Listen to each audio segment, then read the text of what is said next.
taxas de juros, superávit primário, inflação, todos esses termos, nem sempre muito claros para a maioria da população, mesmo assim fazem parte do imaginário de que é a economia que decide os rumos do país, se confundindo com a própria política. Tanto que quando se fala sobre a profissão de economista no Brasil, vem logo à cabeça da gente a figura de profissionais em altos escalões governamentais, tentando solucionar crises ou comandar planos de estabilidade para acertar os rumos do país. Mas a ciência econômica é muito mais que isso. Tem metodologias próprias e aplicações muito mais abrangentes que a atuação no mercado de capitais ou na administração de recursos e empresas. É útil na análise e na gestão dos mais variados tipos de organizações humanas. Para definir até que ponto a ciência econômica pode ser vista como atividade científica ou considerada mecanismo de uso político, tratamos de buscar a ajuda dos especialistas para debater o papel dos economistas e da economia na sociedade atual. Vamos apresentá-los então. O Aloysio Araújo, formado em economia, mestre em matemática pelo Instituto Nacional de Matemática Pura e Aplicada, o INPA, e PhD em estatística pela Universidade da Califórnia. É vice-diretor do programa de pós-graduação em economia da Fundação Getúlio Vargas. Foi consultor do Banco Central e do Ministério da Fazenda e integra várias academias internacionais de ciências e publica artigos importantes em revistas internacionais de economia. A economista Ceci Juruá, mestre em Planejamento e Desenvolvimento, já foi professora da Universidade Federal do Rio de Janeiro e na Universidade Católica do Brasil, lá em Brasília.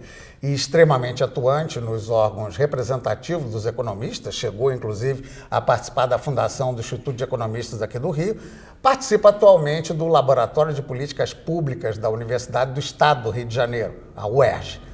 Luiz Carlos Prado, graduado em Direito e Economia, com mestrado na UFRJ e PhD em Economia pela Universidade de Londres, é ex-presidente do Conselho Federal de Economia, professor no Instituto de Economia da UFRJ e diretor-presidente do Centro Internacional Celso Furtado de Políticas para o Desenvolvimento.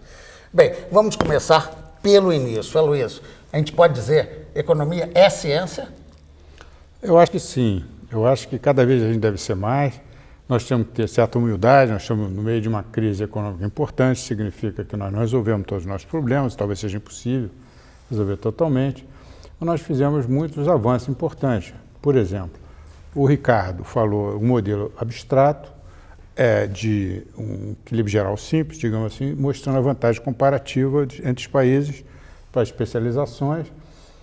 E isso daí tem sido um importante norteador do crescimento econômico atual, onde a China abriu a economia, a Índia, etc. Outras metodologias têm sido utilizadas, mais matemática, mais sofisticada, em equilíbrio geral, finanças, coisas empíricas que tiveram impactos importantes. Por exemplo, a gente entender o que é como se corrige a distribuição de renda através da educação e a teoria do capital humano, por exemplo. Tem outras teorias que têm sido, outras metodologias que são utilizadas atualmente quanto experimentos econômicos para saber como se faz certos leilões melhores em certas situações, tem sido utilizado como se faz uma regulação econômica melhor, um entendimento do que é a informação assimétrica, que era uma coisa que os economistas do século XIX até metade do século XX não entendiam o que era, uma coisa da segunda metade do século. É que em algumas situações, alguma parte tem uma certa informação e a outra não. Isso pode ser utilizado de forma estratégica, em benefício próprio da parte que possui essa informação. Isso é importante, por exemplo, para saber por que o planejamento econômico na União Soviética falhou, como o Joe Stiglitz mencionou. Então, na prática, ela tem uma aplicação, quer dizer, o fato dela estar na vida diferencia um pouco, aí eu vou pedir auxílio da Ceci nisso, do que se a gente concebe, né, como ciência, aquela visão, o cientista vai para o laboratório, bota ali, a coisa tem que dar exato e o método científico seria sempre comprovável. Na economia é complicado, né? É muito diferente, porque a economia é uma ciência social, né? Então, o laboratório do economista é a própria sociedade. É o que muitos não querem aceitar. Quer dizer, eu digo que a economia, sem o conhecimento da história daquela sociedade, daquele país, daquele grupo, é um conhecimento sempre incompleto, não é? Por quê? Porque ela, como ciência, ela estuda a produção e a distribuição de riquezas. Quer dizer, essa é uma um conceito, uma definição que serve um pouco a todos os campos ideológicos da economia. Mas, sendo social, ela também admite vários pontos de vista, várias ideologias, várias correntes de opinião. Quer dizer, o que nós, em princípio, defendemos, entende, digamos, esse grupo mais militante, é que a economia é muito diversificada. Eu tenho de um lado Ricardo, mas do outro eu tenho Marx também. Marx é tão economista quanto Ricardo. E eu diria até que ele fez uma análise da economia capitalista muito melhor do que o Ricardo. Bem, aí já vem um outro problema, que eu vou pedir auxílio do Luiz Carlos. Já que você está lá dirigindo um centro, Celso Furtado. O Celso Furtado, que se saiba, nem graduado originalmente em economia foi. Advogado. Ele era advogado e aí se especializou, fez mestrado. Como é que a gente pode considerar isso? Vamos pegar um pouquinho a história da formação do curso de economia, quando nós comparamos em diversos lugares do mundo. Originalmente, a economia vai surgir na Inglaterra como da filosofia moral. Adam Smith era um filósofo moral, era um jurista e era um filósofo moral. A tradição era de outros cientistas políticos que eram conselheiros do rei. Qual é a boa política econômica? O que o príncipe deve fazer, em última instância, para aumentar a produção de riqueza, para alcançar objetivos da sociedade em termos de distribuição e outras coisas do gênero. No caso do Brasil, a história de economia é um pouco diferente. Ela vai surgir dos cursos de comércio. Curiosamente, os cursos mais antigos que tinham alguma coisa a ver com a economia no Brasil foram a Fundação Álvares Penteados em São Paulo e a Cândido Mendes aqui no Rio de Janeiro. Os cursos tradicionais de economia da USP e o FRJ... Nós estamos falando em que época isso? Isso, final do século XIX, você vai ter curso de comércio, início do século XX, que mais tarde, depois lá da para Segunda... 1900 e pouco começa a surgir. Começa a surgir alguma coisa do gênero. Agora, o curso propriamente de economia no modelo europeu, que vai se desenvolver nos Estados Unidos também, vão surgir lá pela década de 20, em São Paulo e no Rio de Janeiro, na USP, o que mais tarde vai ser USP e o que mais tarde vai ser primeiro Universidade do Brasil, depois o FRJ. O UERJ também, se permite um pouco. Eu fui convidado dizendo que era primeiro curso de economia no Brasil, mas eu dei uma palestra. Aí tem uma discussão, porque como não tinha exatamente coisa formal, é possível... pegando exatamente no caso desses cursos, como eram no passado, Álvares Penteado, Cândido Mendes, você tinha contabilidade, tinha várias coisas um pouco misturadas. O curso de economia no Brasil... Mas a gente poderia dizer que esses cursos, professor Luiz Carlos, eles já buscavam metodologia para se tornar uma capacidade, vamos dizer, analítica específica? Não tinha o mesmo papel que tinham na sua origem no caso europeu. Por isso que eu estou chamando um pouco a atenção. Eles eram cursos mais práticos. Tanto durante um bom período de tempo no Brasil, houve uma certa confusão entre administração e economia, que são coisas muito diferentes. Celso Furtado, como vários outros, Godin, não eram economistas de formação na graduação, porque na época não havia grande divulgação, grande surgimento de cursos, mas foram pessoas que atuaram discutindo os temas específicos da ciência econômica.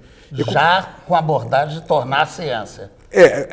Como cientistas econômicos, em última instância. A economia é uma ciência social aplicada, é uma ciência social, compartilha métodos com outras ciências sociais e compartilha método científico com todas as outras ciências também. Tem uma coisa interessante aqui, é o gostaria seguinte, de tem essa tradição do Celso Furtado, que vem do direito também, né, que é muito importante. O próprio Simons, que fundou a fundação, também era engenheiro, não era isso?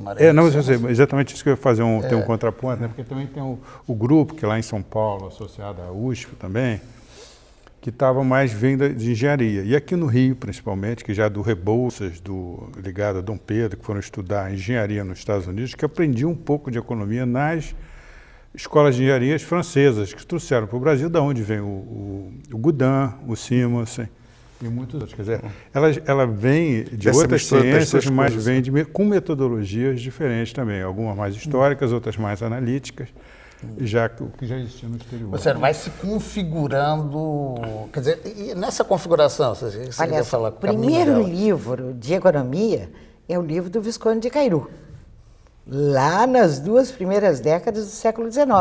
Eu não sei se é 1815, 1820. E se nós analisarmos, quer dizer, o Estado no século XIX, nós temos ali muito bons economistas. Eles poderiam não ter o título, porque não existia o título de economista, e eu falo no Manuel Alves Branco, o nosso segundo Visconde de Caravelas, que fez as primeiras tarifas protecionistas em 1844, quando o Brasil rompe aquele tratado de comércio e navegação com a Inglaterra e readquire, então, o direito de escolher o sistema tributário que ele considera o mais adequado à economia. O Alves Branco, você lê os relatórios, ele é um economista.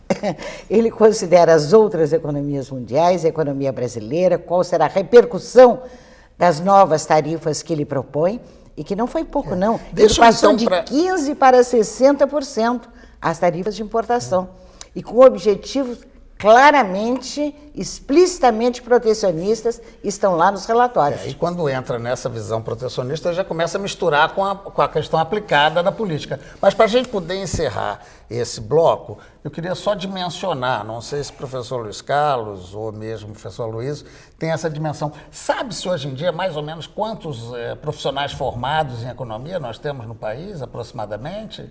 Você tem essa noção? Não, hoje eu não sei te dizer quantos tem. Agora, é importante chamar a atenção que economia, a formação do economista é uma formação muito exigente. Você tem que ter uma boa base matemática, uma boa base história, uma boa formação científica. Então, não é um grande número de formados em economia como em outras áreas. A própria demanda de economistas são para áreas específicas, é para governo, grandes empresas, organismos internacionais. Então, nesse sentido, ele é essencialmente uma formação de ciência aplicada, mas de ciência. Não é uma formação apenas profissional. Sim. No caso, apenas aqueles que vão se dedicar ao ensino, etc., que acaba sendo uma visão diferente, né? Mas, na prática, ele é um formulador, no caso. Assim. É um formulador de políticas. Formulador de política. Bem, e aí é o que a gente vai tratar no próximo bloco, então, logo depois do intervalo, que vai ser rapidinho, nós vamos começar a discutir como é que é isso, né, de conseguir a ciência, ao mesmo tempo, ser aplicada ou ser presente na sociedade, principalmente na sociedade brasileira. Até já.